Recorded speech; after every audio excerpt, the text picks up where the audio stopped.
नमस्कार। क्यों जाना पड़ा था अर्जुन को अकेले ही 12 वर्ष वनवास? क्या आपको पता है? बताएंगे इस वीडियो में, लेकिन उससे पहले वीडियो को लाइक और लगे हाथ चैनल को भी सब्सक्राइब कर देना। दोस्तों, महाभारत की कथा में आता है कि अर्जुन को एक बार एक नियम तोड़ने के कारण अकेले ही 12 वर्ष वनवास जाना पड़ता है। आइए जानते हैं कि आखिर क्या था वो नियम और क्यों तोड़ा था अर्जुन ने वो नियम। दोस्तों, अज्ञातवास के दौरान पांडवों का विवाह द्रौपदी से हो जाता है। अज्ञातवास समाप्त होने के बाद वो सब वापस इंद्रप्रस्थ लौट आते हैं। इंद्रप्रस्थ में राज्य पाकर धर्मराज युधिष्ठिर अपने भाइयों और द्रौपदी के साथ सुखपूर्वक रहने लगे। एक दिन की बात है कि जब सभी पांडव राज्यसभा में बैठे थे, तभी नारद मुनि वहां पहुंचे।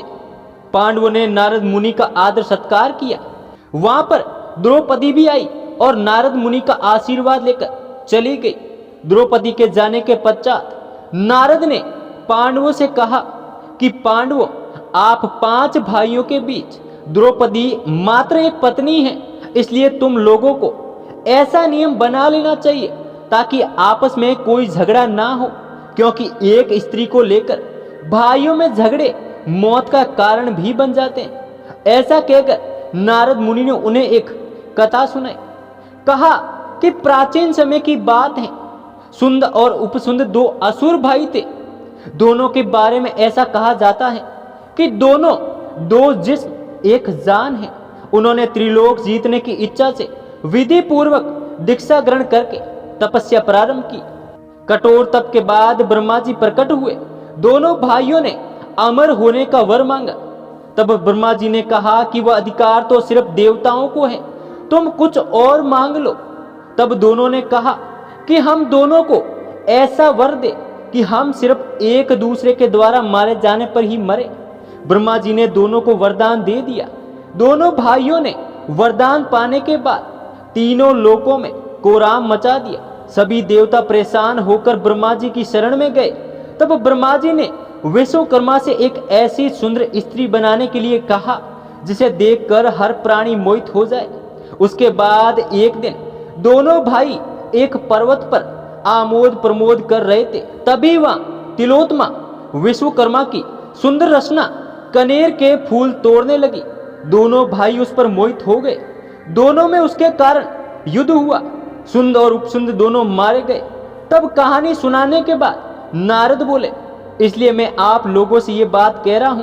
तब पांडवों ने उनकी प्रेरणा से ये प्रतिज्ञा की कि एक नियमित समय तक हर भाई द्रौपदी के पास रहेगा। एकांत में यदि कोई एक भाई दूसरे भाई को देख लेगा तो उसे 12 वर्ष के लिए वनवास होगा।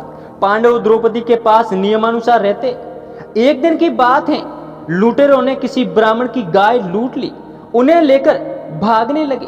ब्राह्मण पांडवों के पास आया और अपना करुण रुदन करने लगा। ब्राह्मण ने कहा कि पांडव, तुम्हारे राज्य में मेरी गाय छीन ली गई है।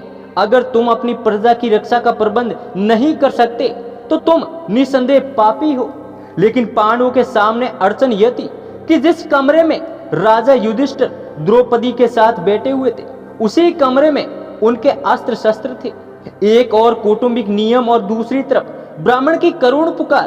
तब अर्जुन ने प्रण किया कि मुझे इस ब्राह्मण की रक्षा करनी है, चाहे फिर मुझे इसका प्रायश्चित क्यों ना करना पड़े। उसके बाद अर्जुन राजा युधिष्ठिर के घर में निसंकोच चले गए। राजा से अनुमति लेकर धनुष उठाया और आकर ब्राह्मण से बोले, ब्राह्मण देवता, थोड़ी देर रुकिए, मैं अभी आपकी गायों को आपको लौटा देता हूँ। अर्जुन ने बाणों की बौछार से लुटेरों को मारकर गाय ब्राह्मण को सौंप दी। उसके बाद अर्जुन ने आकर युधिष्ठिर से कहा कि मैंने एकांत गृह में आकर अपनी प्रतिज्ञा तोड़ दी है, इसलिए मुझे वनवास जाने की आज्ञा दे। युधिष्ठिर ने कहा, तुम मुझसे छोटे हो। छोटे भाई यदि अपनी स्त्री के साथ एकांत में बैठा हो तो बड़े भाई के द्वारा उनका एकांत भंग करना अपराध है। लेकिन जब छोटा भाई यदि बड़े भाई का एकांत भंग करे तो वह क्षमा का पात्र है। अर्जुन ने कहा, आप ही कहते हैं, धर्म पालन में बहानेबाजी नहीं करनी चाहिए। उसके बाद अर्जुन ने वनवास की दीक्षा ली और वनवास को चल पड़े। दोस्तों, इस प्रकार से अर्जुन को अकेले ही 12 वर्ष का वनवास भोगना पड़ा था। ये कथा आपको कैसी लगी? अच्छी लगी हो तो वीडियो को लाइक और लगे हाथ चैनल को भी सब्सक्राइब कर देना।